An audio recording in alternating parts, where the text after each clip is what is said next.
ಲೋಕಸಭಾ ಚುನಾವಣೆಯಲ್ಲಿ ಜೆಡಿಎಸ್ಗೆ 3 ಕ್ಷೇತ್ರಗಳನ್ನು ಬಿಟ್ಟುಕೊಡೋ ಮಾತನಾಡಿದಂತ ಬಿಜೆಪಿ ಹೈಕಮಾಂಡ್ ಈಗ ಯೂಟರ್ನ್ ಹೊಡಿತಾ ಇದೆಯಾ ಅನ್ನೋ ಪ್ರಶ್ನೆ ಮೂಡ್ತಾ ಇದೆ. ಮಂಡ್ಯ, ಹಾಸನ ಜೊತೆಗೆ ಕೋಲಾರದಿಂದ ಸ್ಪರ್ಧಿಸೋದು ಜೆಡಿಎಸ್ನ ಪ್ಲಾನ್ ಆಗಿತ್ತು. ಆದರೆ ಕೋಲಾರದಿಂದ ಬಿಜೆಪಿಯೇ ಸ್ಪರ್ಧಿಸೋ ಬಗ್ಗೆ ಚಿಂತನೆಯನ್ನು ನಡೆಸ್ತಾ ಇದೆ. ಇದು ಜೆಡಿಎಸ್ ಪಾಳೆಯದಲ್ಲಿ ತಳಮಳಕ್ಕೆ ಕಾರಣ ಆಗಿದೆ. ಆಕ್ರೋಶವೂ ಕೂಡ ಸೃಷ್ಟಿಯಾಗಿದೆ.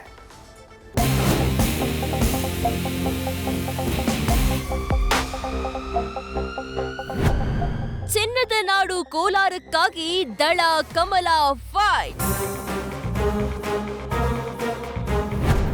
ಕೋಲಾರ ಮತಕ್ಷೇತ್ರ ನಾ ಕೊಡೆ ನೀ ಬಿಡೆ ಸಮರ. ಜೆಡಿಎಸ್ ಬಿಜೆಪಿ ಮೈತ್ರಿಕೂಟದ ಕ್ಷೇತ್ರ ಹೊಂದಾಣಿಕೆ ಪ್ರಕ್ರಿಯೆ ಅಂತಿಮ ಹಂತದಲ್ಲಿದೆ. ಮಂಡ್ಯ, ಹಾಸನ ಕ್ಷೇತ್ರಗಳು ಜೆಡಿಎಸ್ಗೆ ಸಿಗುವುದು ಬಹುತೇಕ ಖಚಿತವಾಗಿದೆ. 3ನೇ ಕ್ಷೇತ್ರ ಕೋಲಾರಕ್ಕೂ ಜೆಡಿಎಸ್ ಬೇಡಿಕೆ ಇಟ್ಟಿದೆ. ಆದರೆ ಕೋಲಾರ ಬದಲು ಚಿಕ್ಕಬಳ್ಳಾಪುರ ಆಯ್ದುಕೊಳ್ಳುವಂತೆ ಕೇಂದ್ರ ಗೃಹ ಸಚಿವ ಅಮಿತ್ ಶಾ ಕುಮಾರಸ್ವಾಮಿಗೆ ಆಫರ್ ಇಟ್ಟಿದ್ದಾರೆ. ಈ ಎಲ್ಲ ಗೊಂದಲಗಳ ಹಿನ್ನೆಲೆ ಇವತ್ತು ಜೆಪಿ ಭವನದಲ್ಲಿ ಸಭೆ ನಡೆಸಿದ ದೇವೇಗೌಡರು ಹಾಗೂ ಕುಮಾರಸ್ವಾಮಿ ಜೆಡಿಎಸ್ ಮುಖಂಡರ ಜೊತೆ ಚರ್ಚೆ ನಡೆಸಿದ್ದಾರೆ. ಕೋಲಾರಕ್ಕಾಗಿ ಬೇಡಿಕೆ ಇಟ್ಟಿರುವ ಕುಮಾರಸ್ವಾಮಿ ಟಿಕೆಟ್ ಕೊಡದಿದ್ರೆ ಜೆಡಿಎಸ್ ಅಭ್ಯರ್ಥಿ ಕಣಕ್ಕೆ.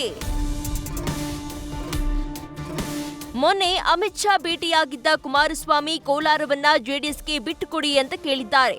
ಜಿಲ್ಲೆಯಲ್ಲಿ ಜೆಡಿಎಸ್ನ 3 ಶಾಸಕರಿದ್ದಾರೆ. ಕಳೆದ ಬಾರಿ 2 ಅಭ್ಯರ್ಥಿಗಳು ಕಡಿಮೆ ಅಂತರದಲ್ಲಿ ಸೋಲು ಕಂಡಿದ್ದಾರೆ. ಮತ ಗಳಿಕೆ ಪ್ರಮಾಣದಲ್ಲಿ ಜೆಡಿಎಸ್ 2ನೇ ಸ್ಥಾನದಲ್ಲಿದೆ.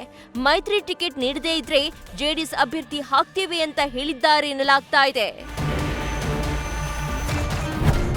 ಇವತ್ತು ಸಂಜೆಯ ಡೆಡ್ಲೈನ್ ನೀಡಿದ ಅಮಿತ್ ಶಾ ಕೋಲಾರ ಕ್ಷೇತ್ರ ನಮಗೆ ಇರ್ಲಿ, ಬಿಜೆಪಿ ಅಭ್ಯರ್ಥಿ ಹಾಕ್ತೀವಿ ಅಂತ ಅಮಿತ್ ಶಾ ಹೇಳಿದ್ದಾರೆ. ನಮ್ಮಲ್ಲಿ 3ರಿಂದ 4 ಮಂದಿ ಆಕಾಂಕ್ಷಿಗಳಿದ್ದಾರೆ. ನೋಡೋಣ, ಇಂದು ಸಂಜೆಯವರೆಗೆ ಸಮಯ ಕೊಡಿ ಅಂತ ಅಮಿತ್ ಶಾ ಕೇಳಿದ್ದಾರೆ ಎನ್ನಲಾಗಿದೆ. ಮೋದಿ ಬಂದ್ರು ಆಹ್ವಾನ ನೀಡಿದ್ದಕ್ಕೆ ಜೆಡಿಎಸ್ ಬೇಸರ. ಅದು ಅಲ್ಲದೆ ಮೈತ್ರಿಯಾದ ಮೇಲೆ ಪ್ರಧಾನಿ ಮೋದಿ ರಾಜ್ಯಕ್ಕೆ 2ನೇ ಬಾರಿ ಆಗಮಿಸಿದ್ರು ಜೆಡಿಎಸ್ಗೆ ಆಹ್ವಾನ ನೀಡಿಲ್ಲ, ನಮ್ಮನ್ನ ವಿಶ್ವಾಸಕ್ಕೆ ತೆಗೆದುಕೊಂಡಿಲ್ಲ ಎಂಬ ಬಗ್ಗೆಯೂ ಜೆಡಿಎಸ್ ನಾಯಕರು ಅಸಮಾಧಾನ ವ್ಯಕ್ತಪಡಿಸಿದ್ದಾರೆ ಎನ್ನಲಾಗ್ತಾ ಇದೆ. ನಾವು ಆವತ್ತಿಂದನೂ ಹೇಳಿದ್ದೀವಿ, ನಮಗೆ 3 ಕ್ಷೇತ್ರ ಅಥವಾ 4 ಕ್ಷೇತ್ರ ಅಷ್ಟೇ ಕೇಳಿರ್ತಕ್ಕಂಥದ್ದು. ನಾವು 8 ಕೊಡಿ 10 ಕೊಡಿ ಅಂತಕ್ಕಂಥ ಮನವಿಯನ್ನೇ ಮಾಡಿಲ್ಲ.